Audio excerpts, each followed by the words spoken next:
Hi, I'm Dorothea Hendricks, your presentation skills trainer.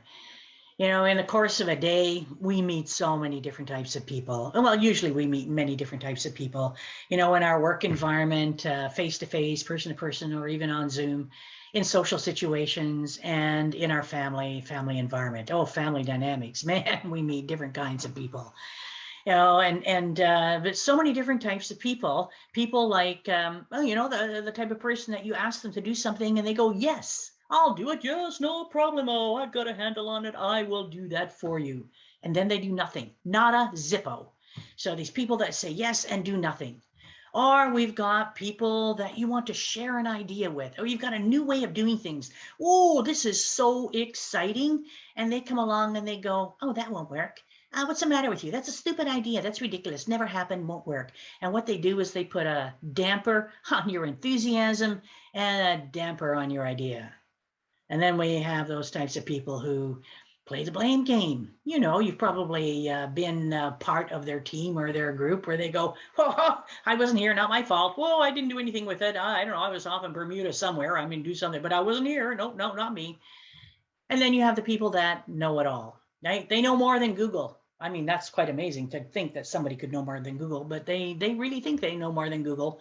And so you can ask them things, right? Because they're happy to share their information with you, but you can't really tell them anything or share some of your insights or your opinion because they know it all.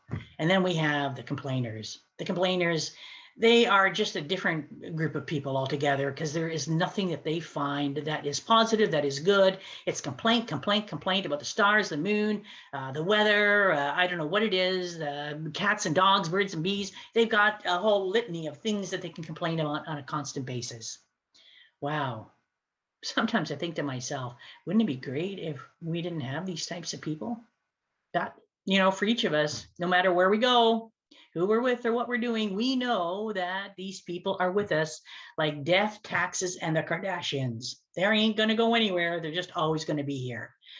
And then I thought to myself, well, is it really the button pusher that's the problem that drives me crazy or maybe drives you crazy? And I realized, no, it's not them. I mean, they are who they are. We can't change them. In fact, they will never, ever change, right? Unless they want to. The only person we can change is us, is ourselves. And to think about how we want to act or react when we meet these people, these button pushers, how we want to, do we want to let ourselves go AWOL, let our emotions control us, or do we want to get in charge and control our emotions?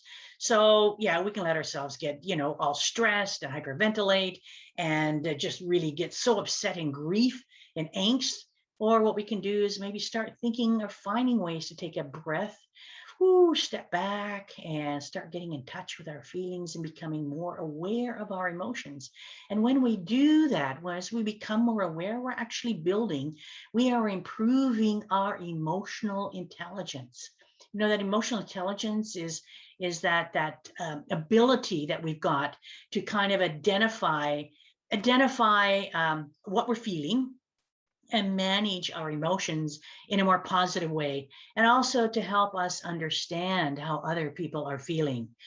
Daniel Goleman, who I think didn't coin the term, didn't make it up, but basically popularized the whole concept of emotional intelligence and has written countless books, and you see him speaking on YouTube. I heard him say, or I read it somewhere, that people nowadays are looking not so much for talent and skill. I mean, those are still important in your area of expertise, but it's important now how we handle ourselves with other people, how we manage to do that. And I'm going to say, for me, for the longest while, how I handled myself when I came across a complainer, because the complainer was the one that pushed my buttons to the max. I didn't handle myself very well at all. It wasn't until a friend of mine who had attended a Brian Tracy seminar, and some of you may know Brian Tracy. I've attended some of his seminars too, and fabulous. There's so much information. The man is just has a wealth of tips and techniques that you can apply for goal setting, building your success, just basically becoming a better human being. So anyway, out of my going back to my friend here, I'm moving off to on another tangent, but coming back to my friend, when she came back, she says, Dorothy, I think I've got something that might help you with this person that you're dealing with right now, this incessant complainer. And I've got the tip is 6 words. Whoa, 6 words. Yeah. Okay. What are you doing about it? 6 words. What are you doing about it? Whoa, the first time I spoke those 6 words, I was actually having a conversation with a gal called Julie, and the words took her by surprise. Now, I had met Julie maybe a month and a half earlier. This goes back many, many years. This wasn't recent, but many years ago. And I'd met Julie, and I'd met her at a networking event. And we struck up a bit of a friendship, chatting over a glass of wine and nibbling at the cheeses and stuff. Anyway, Julie said, when I asked her why she's at the event, she says, well, I'm here to kind of find some support people. I want to build a support network. I'm going through some challenges, at work. I went, oh, okay. So we talked a bit further and we got along fairly well. And I thought, well, I like being part of a support team and I'm a supporter. So yeah, count me in. So a couple of weeks after that networking event, Julie phoned and we had a chat, and I realized all too quickly that there was a support team. It was a support team of one, me, and that our mutual support was really working one way. Julie calling and going, wah, wah, wah, wah, wah, in my ear, complain, complain, complain, and me on the other end going, listen, listen, listen, And so this is kind of what started to happen. And I found myself getting angry and resentful. Angry at Julie for being this incredible, incessant complainer and negator everything, and angry at myself for listening. I was resentful at her for sucking up my airspace and sucking up my time. And I found that this was actually bothering and affecting me in my other relationships. And that I found myself being rude or abrupt to people, not meaning to, but the resentment and anger that I had over, a few weeks of working with Julie just was affecting me in other areas. I couldn't keep my feelings down, and my emotions would pop up. And so I found myself being rude sometimes to people I didn't want to be. And I found myself a few times blowing up, just going absolutely AWOL, to people who had nothing to do with this. They didn't know Julie. They didn't know about her complaints. They didn't know about my relationship with Julie. They had nothing to do with this. And I went, whoa, Dorothea, you're like going off the rail here. You need to do something. And about that time, my friend, she gave me this technique. And so when Julie and I would have conversations, and in fact, when I first got the technique and Julie would go give me a call, when she paused for a breath, I jumped in and I kindly said, and Julie, what are you doing about it? Well, there'd be a pause at the other end. And then Julie would just continue with her complaint. And as she continued with her complaint, every time she took a breath, I would jump in with, and what are you doing about it? There'd be a pause. And of course, Julie had no intention of doing anything about it at all. But I would repeat my 6 words, and then Julie would continue. But the interesting thing, what happened out of this is that she began to call less. And when she did call, our conversations became shorter and shorter. Whoa, what a relief. And I began kind of feeling a bit better about myself. And then one day, out of the blue, we probably hadn't had a phone conversation for about 2 weeks or maybe 2.5. Julie phones and she jumps right into her complaints and didn't ask, how are you? What's new? What's happening with you, Dorothea? Gee, was I, how you cool or whatever? Not, just complain. And when she paused to take a breath, I jumped in and I said, ever so kindly, I said, Julie, you've mentioned this before and we've talked about this before. What are you doing about it? In fact, what have you done about it?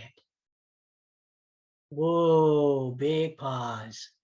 That was one short telephone conversation. And I never heard of Julie. She never gave me a call, never heard from Julie again. Those 6 words, what are you doing about it? When it came to handling a complainer like Julie, I've used those words now because, she's not the only complainer on the planet, with other complainers as well, and they work so well.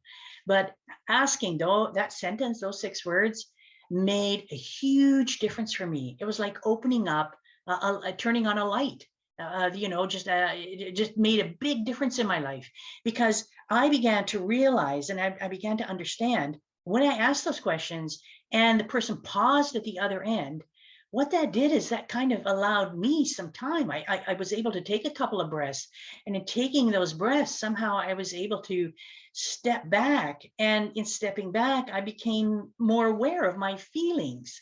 And as I became more aware of my emotions, I was better able to handle things. And the better I handle things, the better I felt about myself. And maybe the two work differently. The better I handled myself, the better I was able to deal with things.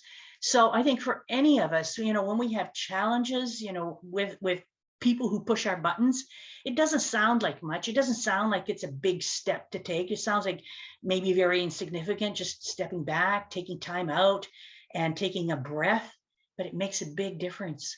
When we encounter someone who pushes our buttons, that little bit, those little bits of steps, they make a big difference in how we act and handle ourselves, and stay in control of our emotions instead of having our emotions control us. Wow. Now, some of you may be wondering, did I ever see Julie again? I never heard from Julie, but I did meet her many, many years later at another event. And I'm sorry to say, she was still complaining. Yeah, but what are you going to do? People just are who they are. And we can only deal with ourselves, because those people like death, taxes, and the Kardashians will always be with us. And the only person we can change is ourselves. Hey, Dorothea Hendricks signing off, wishing you mountains of success until we meet next time.